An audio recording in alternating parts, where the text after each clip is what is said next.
Hello, hello, hello, hello, and welcome to day two of Unmute Yourself, the 5-day visibility rewire,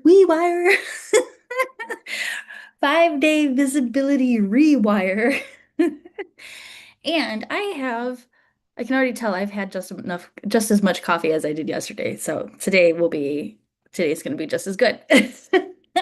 So make sure before we dive in, make sure that you have either coffee or water. Today we have water, um, or whatever you want to put in your cup. I'm not looking. I'm not checking to see what you got in there. I made a Malort joke yesterday. I won't do it again. Go back and watch if you weren't here with us yesterday. Speaking of yesterday, that's exactly what we did was we explored how visibility is affected by our nervous system. And so it is not necessarily fear, it is not necessarily laziness. We were talking about how your nervous system is what might be holding you back from showing up. And why it's not a moral failure by any stretch of the imagination, unlike what some people would have you out there having you believe.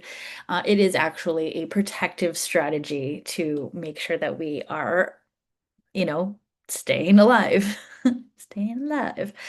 So, again, I want to make sure that we are reiterating that this is a safe space and that this is not about fixing yourself because there's nothing broken about yourself. You can't don't fix what ain't broke, right? You are not broken. We're not fixing you. These are just tweaks and enhancements and ways to reflect. And when you go through this entire process, you will truly be amazed at how vast a difference it makes in your internal voice, like that voice inside your head, and how she shuts the fuck up, basically, or at least starts to. You're probably not going to, just to be realistic, you're probably not gonna quiet something that's been ingrained in you for 20, 30, 40 plus years in 5 days. So, yeah, sorry.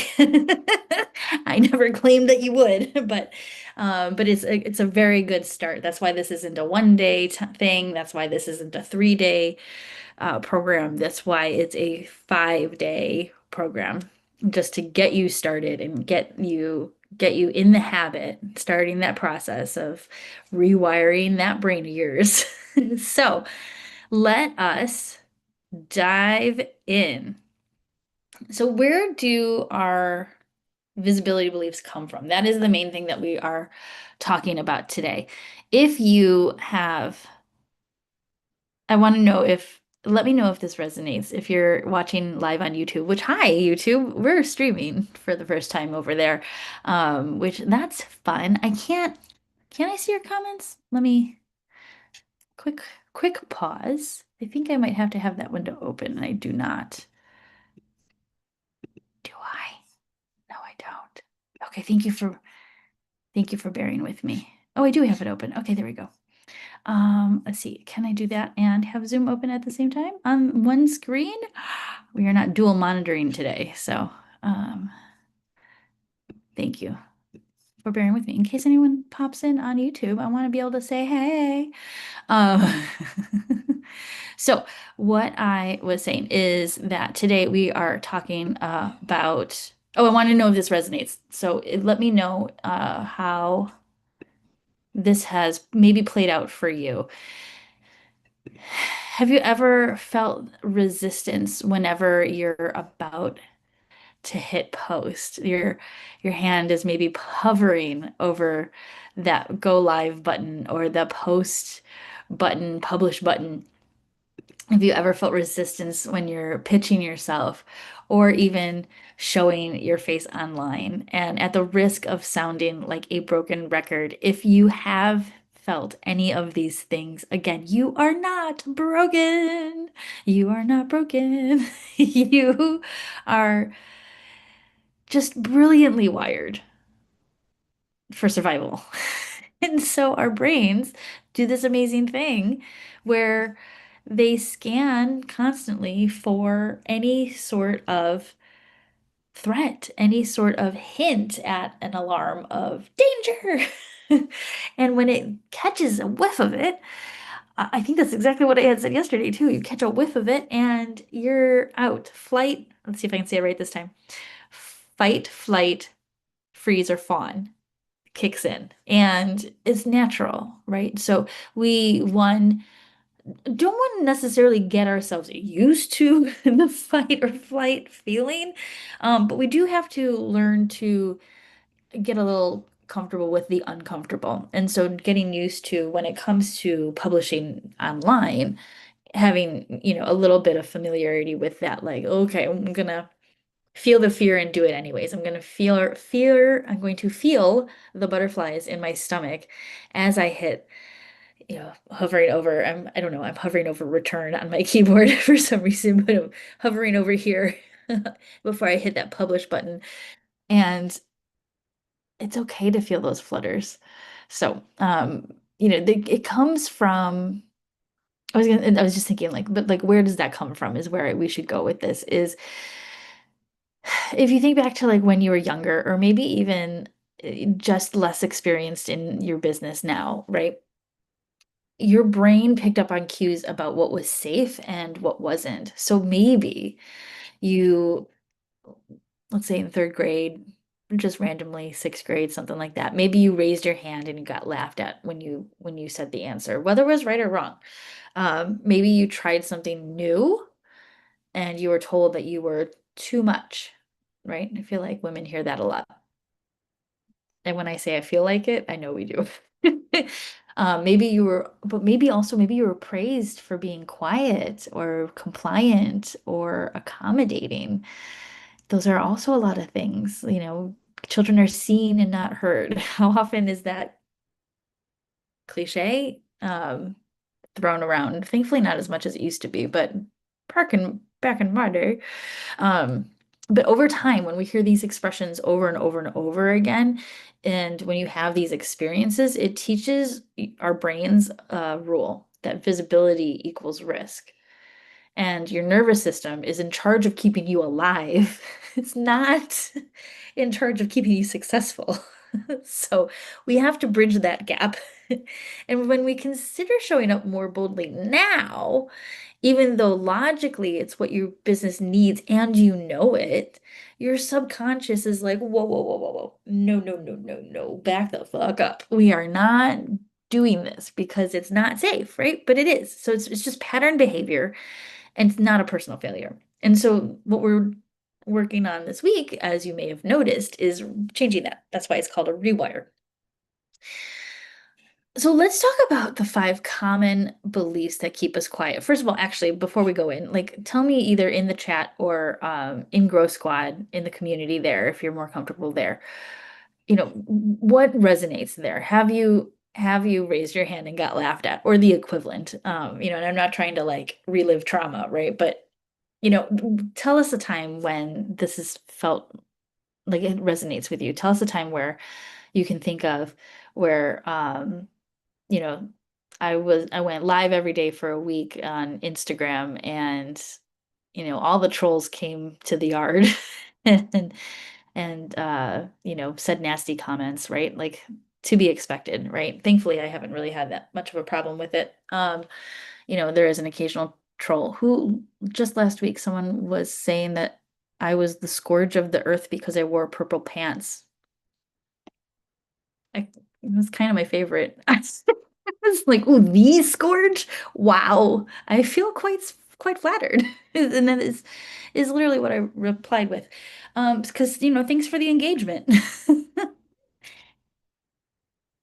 I don't even own purple pants. I don't think I do. Anyways, so yeah, so that's how we deal with that is like, okay, troll, I see you. I will respond to you because the algorithm likes engagement. So thank you.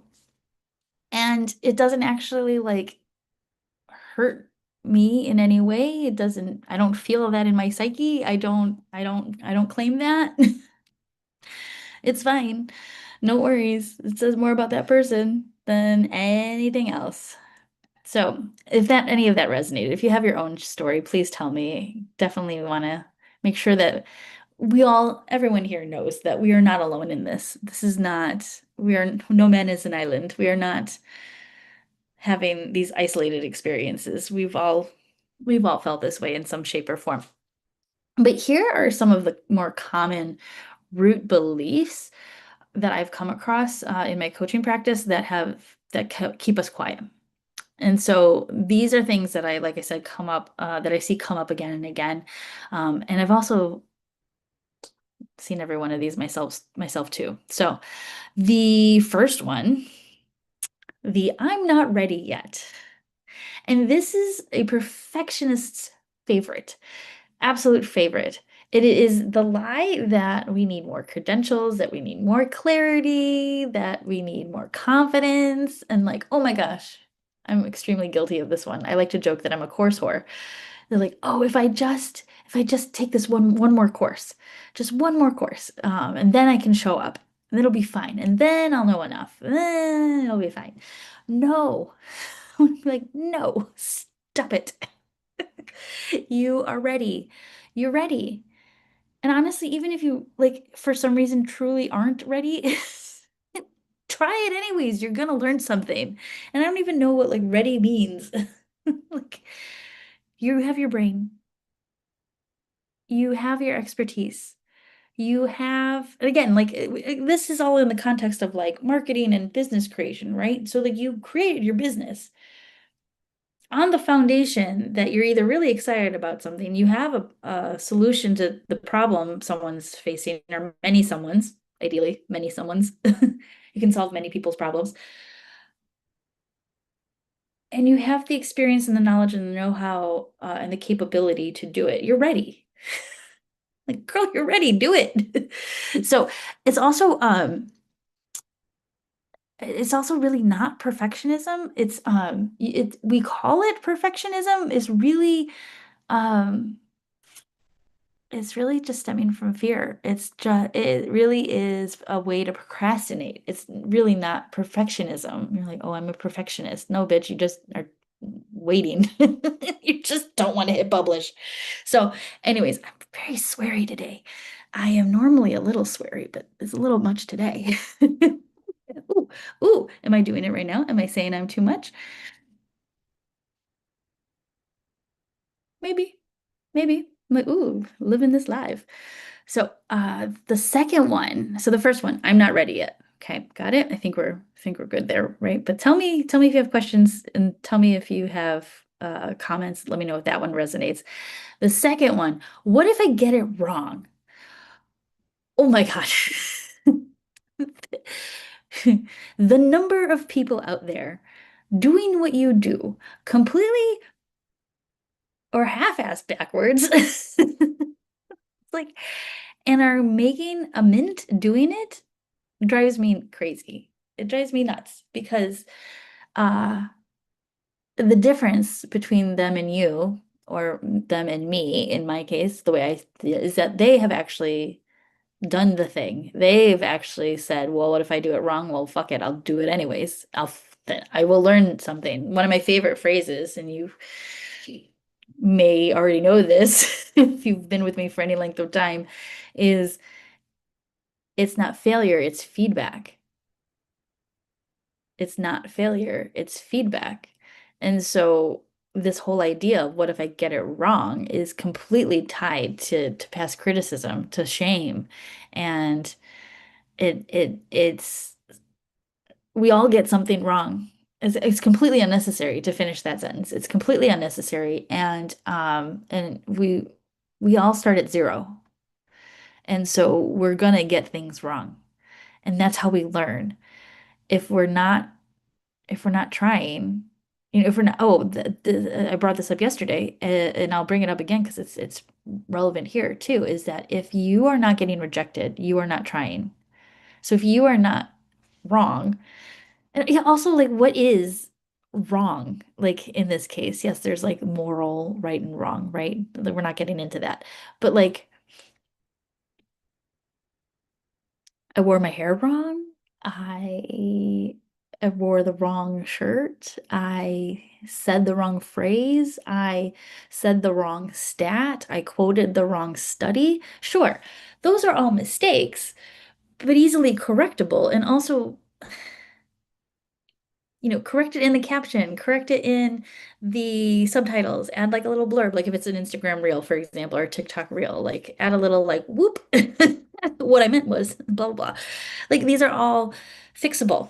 The great thing about this digital world that we live in, this little box of ones and zeros, is things are easily fixable. Much more easily fixable than they were 20 plus years ago when I started my career, when everything was print and those mistakes were hella expensive. So you got something wrong on a client's trifold brochure or folder.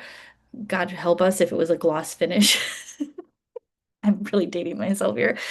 Like that was a multi-thousand dollar, tens of thousands of dollars reprint, and wasted time and maybe losing the client. So we're not talking about those kinds of mistakes. And even so, hi, I'm still here. Hi, former bosses who have lived with me through some of those mistakes. They happen.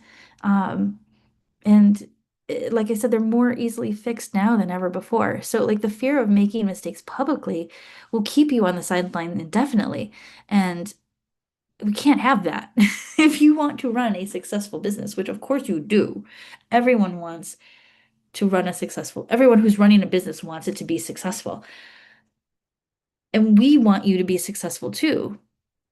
And so you're gonna make a mistake publicly. You just have to make peace with this. And it's okay. We all do it. Like if you think of like I'm just gonna start naming names. Like if you think of like Gary Vaynerchuk or Mel Robbins or Tony Robbins or I don't know, Guy Kawasaki. I haven't heard from him in forever. Why is he in my brain? Um, Jim Quick. They've all made mistakes. We might not see them now because they're at this like extremely higher level. And sometimes we do make mistakes. Like Mel Robbins had a big kerfuffle over her book, Let Them, right? So it happens at every level. So if they can fuck up and still be successful, you most certainly can. So let me know if that resonates and tell me either in the chat or in the Growth Squad in our Skool group. The details will be in the link below or in the description below if you're watching this on YouTube. The number 3 core belief that keeps us quiet is that no one wants to hear from me. This one's hard, but it's a classic invisibility wound. And it comes from a place where we've been ignored or we've been dismissed or we've been overshadowed. And it also is tied to imposter syndrome and like, well, why would anyone want to hear from me? Why would someone else is already talking about this? Um, that's in your bubble. We're all in this the algorithms don't care what channel it is. I don't care what platform it is. Um, they all keep us in our own little bubble. So you watch a lot of marketing videos, great, you're gonna see more. You talk about marketing, great, you're gonna see a lot of other marketers out there talking about the same stuff you're talking about. And it's gonna mess with your head. And you have to make sure that you continue to, I don't want to say stay above it, but to remain cognizant of it and remain aware of your bubbledom, your kingdom of bubble. Um, is gonna like for example, human design.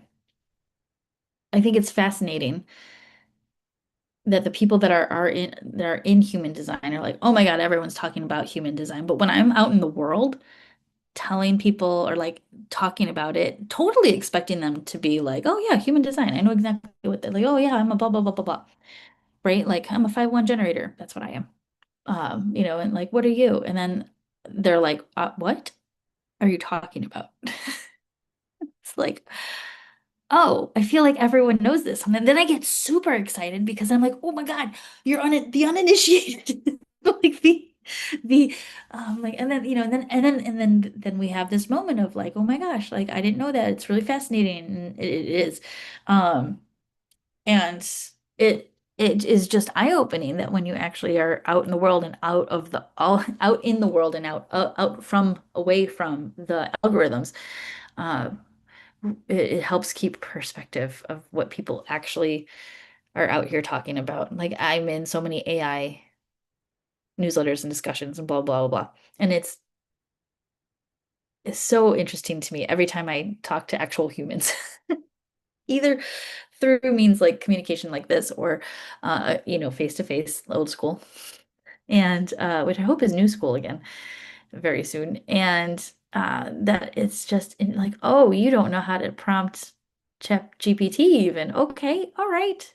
All right, that's fine, no shame. But like it's interesting how what you consume can play tricks on you because you're in it. And you then think that everyone knows what you know. And that is very much not true. If that were the case, this whole world would be in a much different, better place. So the whole idea of no one wants to hear from me, mm-mm. No, we do want to hear from you. If your story, your experiences will help one person, is it not worth sharing? I think it is. And so I'll leave that one with that. Would love to continue this discussion with you in Growth Squad. Number 4 is I'll annoy people. I will completely admit that this one still haunts me to this day because especially now that I am being much more active than I have been and consistently active in the past. And it's a sneaky one. It's a sneaky, sneaky, sneaky one. Because it is a fear of being too salesy. And there is validity to that. We don't want to, there's like the 80/20 rule, right? Of like 80% value, 20% promotion, 80% educational, 20% buy my thing, right? But there's nuances to that. Like we can sneak CTAs in there sporadically without it being overtly buy my thing. Um, hit the like button. Hit the like button is technically salesy in a way, right? You're making an ask. You're not asking anyone to pull out their wallet, but you are asking them to take an action. Me asking you to show up here is salesy in a way because I'm asking you to spend time with me. You're paying with your time, right? So the idea of like, I don't want to annoy people, like, okay, do you think, shoot, Target was always my go-to, and we don't talk about Target anymore. Costco. Do you think Costco is up there worried about like we don't want to annoy people? We love Costco. No, you're not annoying us. And now we all might not be Costco. However,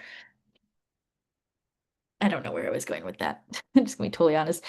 Um, you're not you're not annoying people. And if you are, then those aren't your people, and that's okay. Yes, there are nuances to all of that. Yes, you want to make sure that your messaging is on point and um, aligned aligned with not only your messaging and the offer that you're creating, but also with your values. You want to make sure that that is all together. But you can't be afraid to take up space. And if we are, again, to succeed in business, we have to take up some space is required. So when you post less and when you promote less, and you shrink your offers, you're not serving the people you are here to serve, right? You're not helping the people you are here to help. You're not reaching the people that could truly benefit from your knowledge, wisdom, expertise. So annoy people. They'll unsubscribe. And if they were your people, they'll find you in a different form, right? Maybe some people are just like clearing out their inbox because they get too much email, right? But maybe they follow you on Instagram and prefer that channel. That's another thing. Don't, if you have an email list, which you have an email list, right? Right? We'll find you. We'll talk about email lists in another session, but let's pretend you have one. Please tell me you have one. Go to MailerLite and start a account there now. Actually, I have a referral link. I should put that in here. Um, your email list.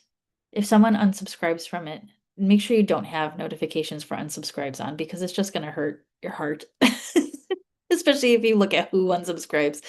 Um, just turn it off. Don't look at it. It's not going to do you any favors. You don't need to know who unsubscribed. It's just like the idea and the saying that like I don't know if this is a popular saying, actually. I say it a lot, is that like what you think of me is none of my business. Somebody wants to unsubscribe from your newsletter? Great.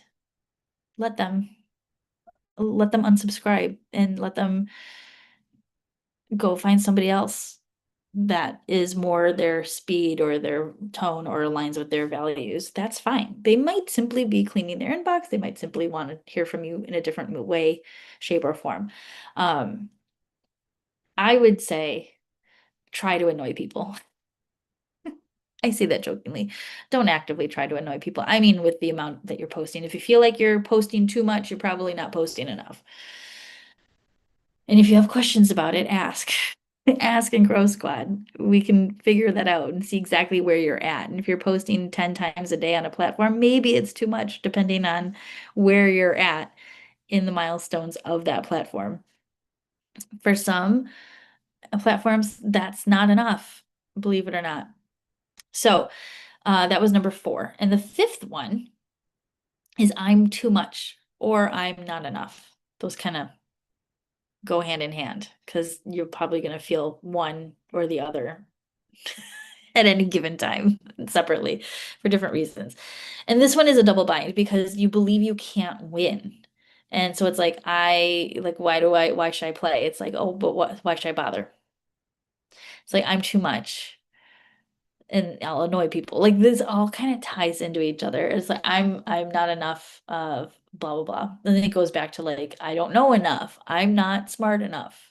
So I'm gonna go buy a course. And it goes back to our first one of I'm not ready yet, right? So there's a lot of these that really kind of like feed off of each other. And so it can be, I don't want to say be a spiral, but it can be cyclical. And so the I'm too much, I'm not enough is that one the duality of that one is really is kind of difficult because you can vacillate between both very quickly.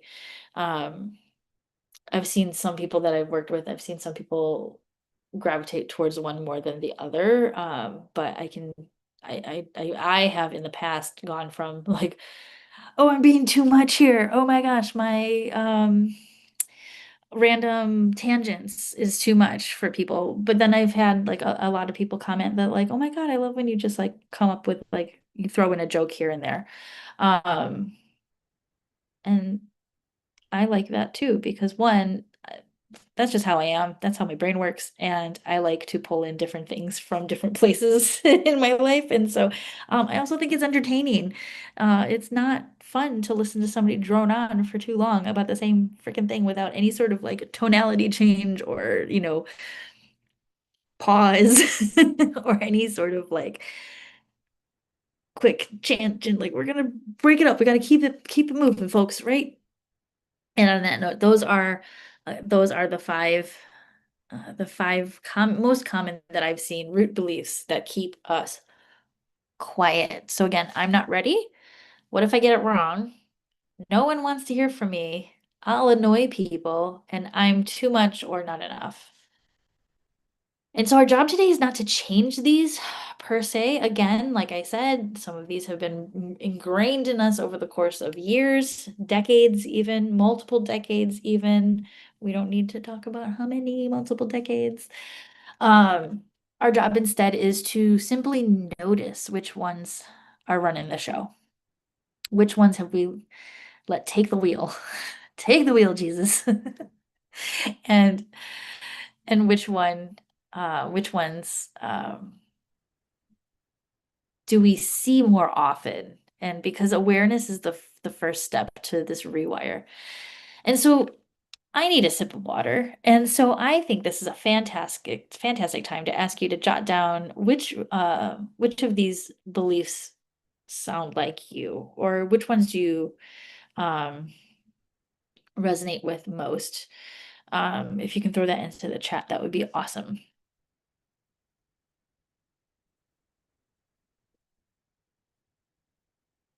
And then even if, if you even want to jot down like when you hear these things in your brain, like you're being too much or you're gonna annoy people, whose voice is it?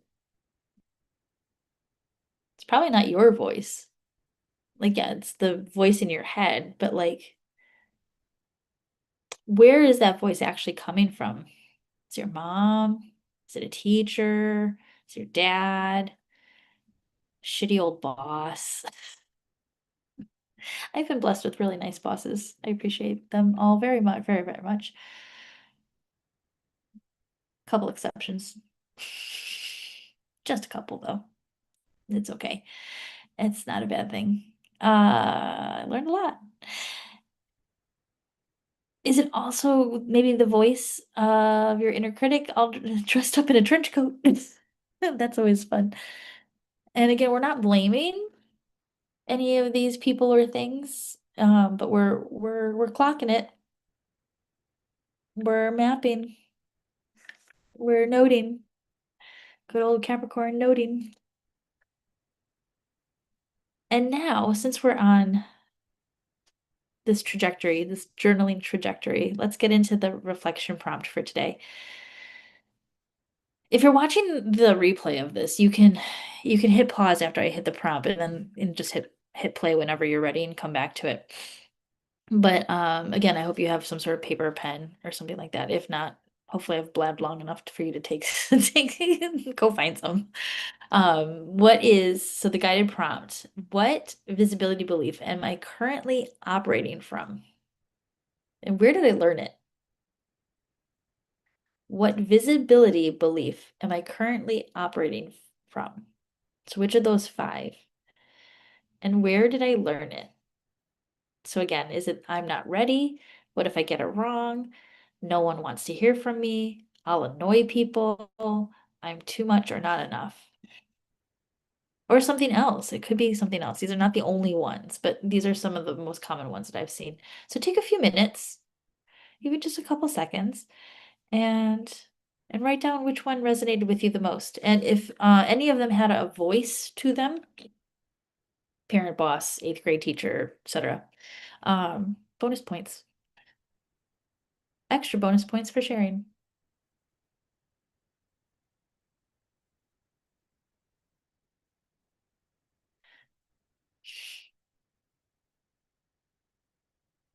Okay, you back? Great. All right, I hope that was helpful. I hope that was enlightening at the very least. I hope that they had a couple ahas there. If you did, please share them. One of the things that I really love talking people through is how to really use awareness as a tool. Again, as like a first step to making change, any kind of change. It all starts in the same place as the awareness. And it's really, I'm trying not to use the word awareness again. It's really just noticing. Haha, we did it. It's really simply noticing that this thing is happening. I literally was just walking the dog right before this. So he would be quiet. So he would be a good boy. He's doing a good job. I had an aha on the walk right before this, and I was like, I'm trying to remember it again. Um, It was something that I was just trying to work through, I think like a week or so ago. I'm like, oh, I wonder if I do this thing, blah, blah, blah. And I caught myself doing it while I was on this walk. I was like, oh, I just did the thing. I'm like, okay, well, I do still believe that thing. It's not related to this, so I won't get into it. But I'm not gonna like try to change it. And like I do still believe that thing, but okay, I've noted it. I've got to write it down after this so I don't lose it again. Um, but I'm aware of it. And when you're aware of it, you can change it. When you're not aware of it, you can't fix what's not broke. And if it doesn't appear broke to you, you are not going to do anything with it. And so I want you to that well, one, you're already aware of it, right? But I want you to then like name it. And you can make it like being like the Chucky doll from the horror movies, right? Like you can give it a name, right? This little like nagging voice, this little imp in your head, and you can name it Chucky, right? Or you can name it, I don't know. I'm trying to think of like a gross name, but I don't also don't want to offend anybody. Anyways, I won't name. You come up with your own name. It's your inner critic. You name her. I named mine Kiki. I don't know why. I don't know any Kikis. Maybe that's why, is because I don't know. And it's kind of fun to say. And it's hard to take, it's hard for me to take my inner critic seriously when I'm like, oh, Kiki, you hush. Like it's just, I don't know. It works for me. Welcome to my brain. And so if you would like, I would invite you to name your inner critic and tell it to shut the fuck up as frequently as possible. It's also a pattern interrupt. And to get back to like the brain science behind why that works is because it is a pattern interrupt. It's like when I was walking the dog and had that aha moment of, oh, ha, I'm doing the thing. I'm doing the thing I told myself I shouldn't be doing. I also don't like to should on people, nor myself. Again, separate topic, tangents galore today. I have had too much coffee. And so when we name the thing, we take the power back, right? We notice it, we name it, and then we can rewire, right? New neural pathways. And so when we name it, we can claim it. All right, so next, so tomorrow, we are moving into rewiring the belief. Okay, so we went through those 5 beliefs. Now tomorrow we're gonna do some gentle, doable reframe work. So make sure you show up. Live would be ideal. It's at 1 p.m. Central. If you can't, obviously, totally okay. That's why we have replays. It will be up for a limited time, not forever. Um, it will be posted in GrowthSquad. And again, I will be sharing the link in the description if you're not already in GrowthSquad. But basically, it is skool.com/GrowthSquad. She types it into her laptop just to double check that that is accurate. Yeah, skool.com/GrowthSquad. Whew, I really wanted to make sure that was correct. Um, it will be posted there. It'll be in Classroom as soon as I get the recording from Zoom. And then I want you to share in the group. The group's free, by the way. There's a paid version, but you can access this for free for a limited time, not forever. And I want to invite you to share what's one belief that you noticed today, and what might you choose to believe instead. So let's get that reframe started. Thank you so much for joining me. I look forward to seeing you tomorrow and the remaining days of the Rewire. And I hope to see you in Grow Squad. When you come on in, give yourself a little intro. We'd love to meet you. Have a great day.